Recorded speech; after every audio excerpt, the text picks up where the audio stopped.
Hong Kong's anti-government protests have reached the half-a-year mark, and our correspondent Leong Wai Kit looks back at the movement and finds out what's next for the city. A sea of lights, but not to celebrate as protesters throng the streets of Hong Kong.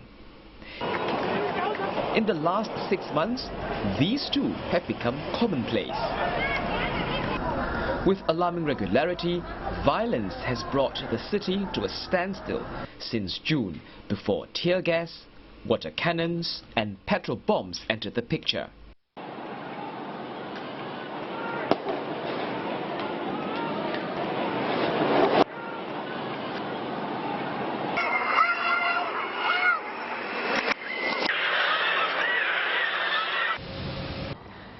It all started when Hong Kong wanted to introduce a law to send suspected criminals here to mainland China and have their cases heard. But many in Hong Kong took to the streets to oppose the extradition bill, which has been formally withdrawn. But after months of street rallies, protesters have come up with 5 demands, including wanting the authorities to free all arrested protesters, as well as form an independent inquiry to look into allegations of police brutality. Pro-democracy candidates won big in the recent district council elections, reflecting widespread dissatisfaction with the government.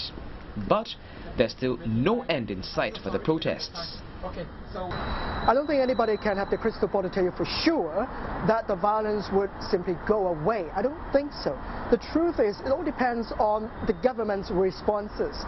Chief Executive Carrie Lam has formally withdrawn the controversial extradition bill, and she's announced plans to hold more peaceful dialogues with residents to resolve deep-seated unhappiness.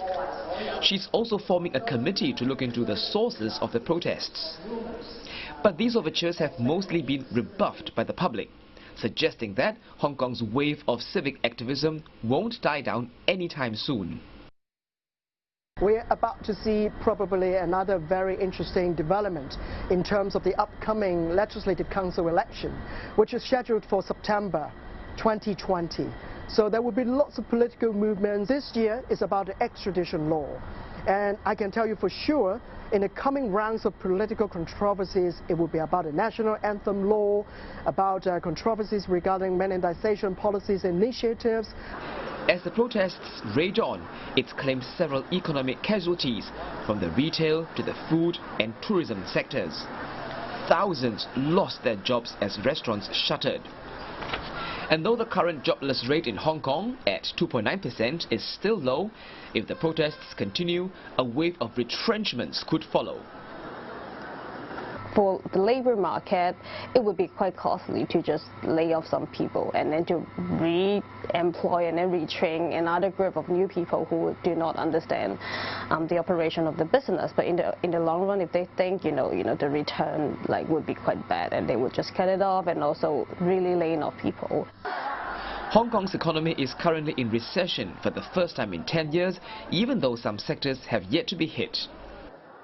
I think for financial services, professional services, they're more affected by external sectors because we see resilience in the financial market over these 6 months.